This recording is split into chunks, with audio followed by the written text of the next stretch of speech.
Hi, I am Reed Peterson and welcome to Grief Refuge. Here at Grief Refuge, we make time and hold space for grief, authentic grief, grief that hurts and grief that heals. This podcast isn't your typical talk about grief podcast. It's more of a what to do with grief podcast. Here, you're able to be with your grief-related feelings, creating space for them to be expressed in ways that serve your higher good.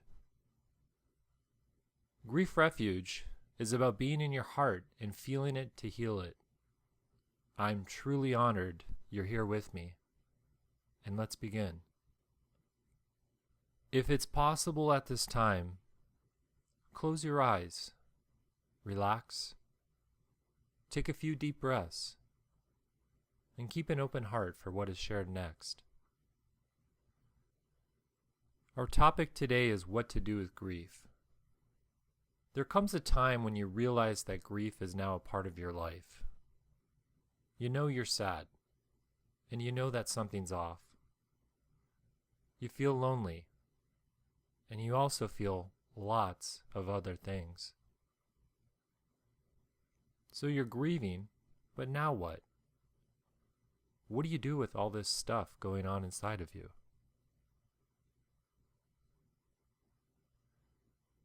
Many people think they have to go through the stages of grief. They think that they have to follow a path of first feeling shock or denial, then feeling angry, and that they should bargain for their feelings, get depressed, and then finally accept their loss. Expecting yourself to naturally move through the stages of grief can be troublesome and can cause more pain. You may think that you're grieving wrong if you find yourself skipping a stage, or you may force yourself into setting unreasonable time limits for very important aspects of your grief, thus limiting you from an authentic mourning experience. But I get it. It makes sense to rely on the stages of grief as a roadmap or a playbook to follow. If you didn't have it, what else would you do to grieve in a way that best serves you? I wish I could say the answer was universal and that everyone could follow the same grief recovery protocol. However, grief is unique to everyone who encounters it. Your grief journey is like no other, and the exact things you will need to grieve, they'll be different from the people that are closest to you, such as a partner, sibling, friend, parent, or child. Although every grief journey is unique to another, there are some guidelines for yours that can provide you a customized roadmap. This will help you know what to do with your grief. Think of these guidelines as resources or options that can be accessed when absolutely needed. Keep in mind, though, that you make the rules for your grief. Only you truly know where to go, what to do, and what will best serve you. First, knowing what to do with grief is beginning with acknowledging that grief needs to be expressed. Grief will create a lot of feelings. Some of these include sadness, hopelessness, guilt, loneliness, anger, depression, and/or confusion. This can feel quite heavy inside your heart or body, and finding ways to express these feelings will help. One of the common ways to express heavy emotions is to cry. You may find the need to cry for days, weeks, or even months. You may get to a point, though, where you tell yourself that you're done with all the crying and that you're over it. In most cases, you're not. There's still a lot more tears to be shed,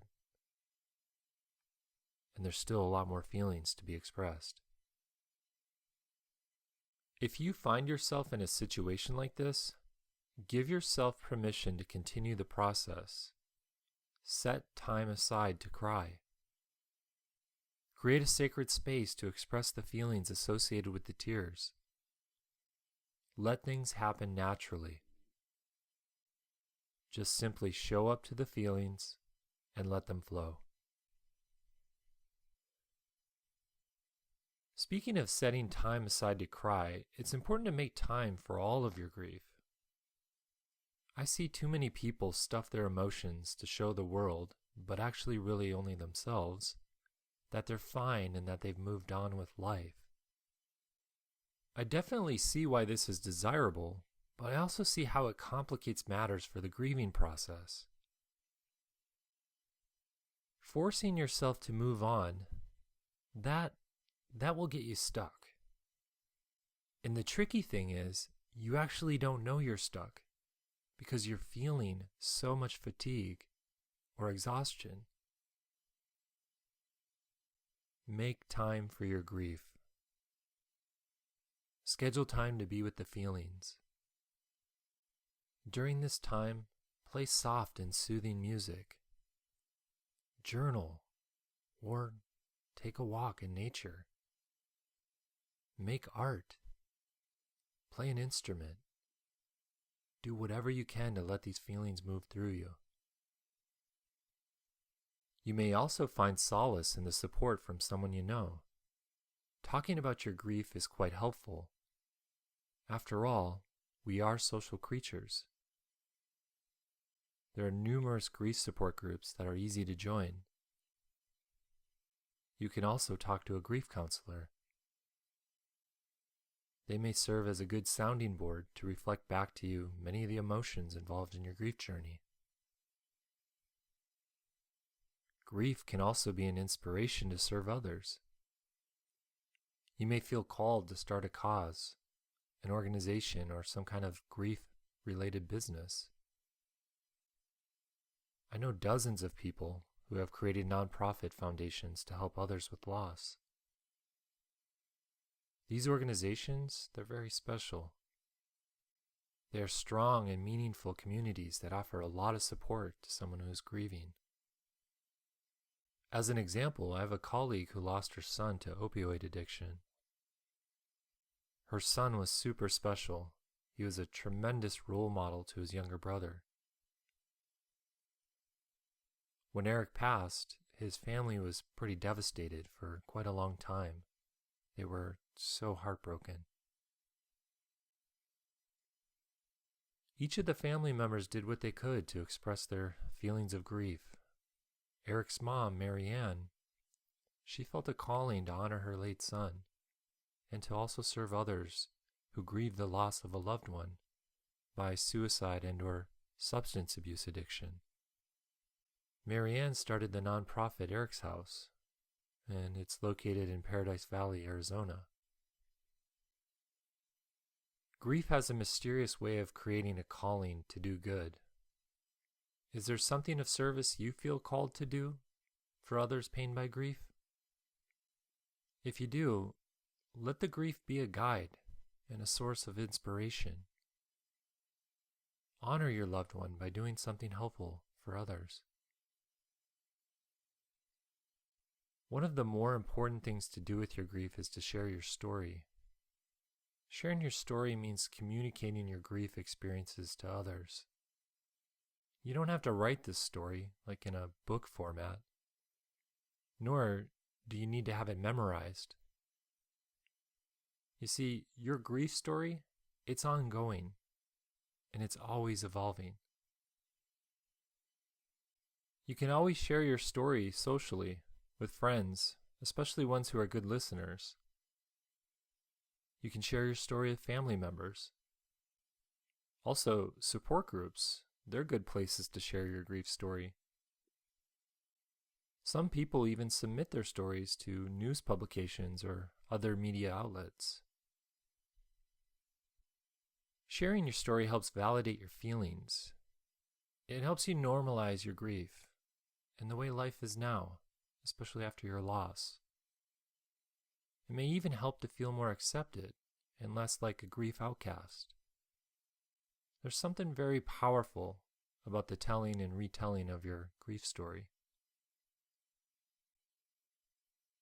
Somewhat related to the stages of grief that were mentioned at the beginning of this podcast episode, Dr. Alan Wolfelt, he's created the 6 Needs of Mourning. I'm mentioning them here because they help further define a set of guidelines to help you know what to do with grief. So these 6 needs of mourning, they are 1, acknowledging the reality of the death. This involves gently confronting the reality that someone you care about will never physically come back into your life again. The second need is to embrace the pain of the loss. It's often easier to avoid, repress, or deny the pain of grief than it is to confront it. Yet, it is in confronting our pain that we learn to reconcile ourselves to it. The third need is remembering the person who has died. This need of mourning involves allowing and encouraging yourself to pursue the relationship through memories, dreams, and physical objects that link you to them.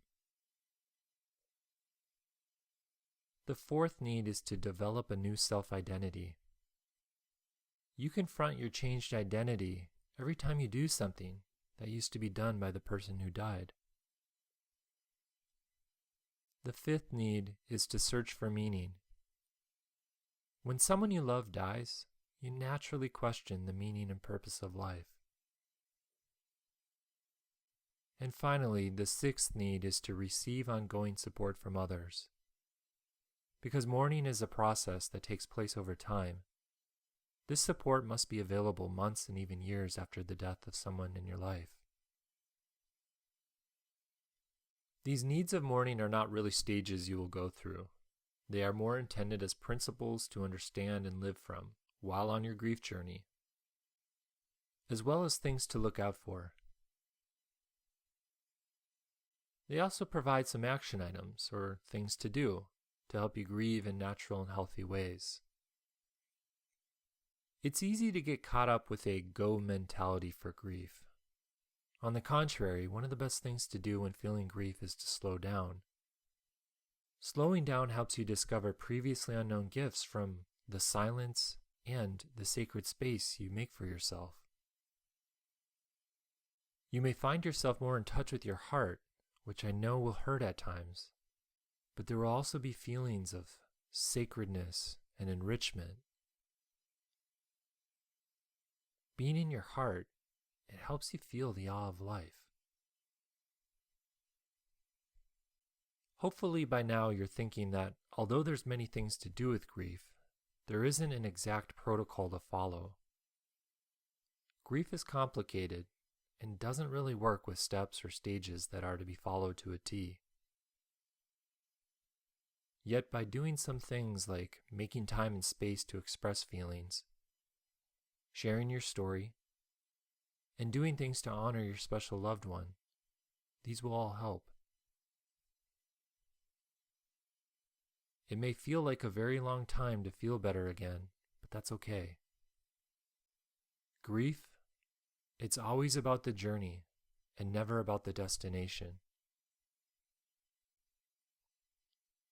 Thank you so much for joining me today. If you found this to be helpful for your healing process, please share it. Also, a rating and a review would be much appreciated.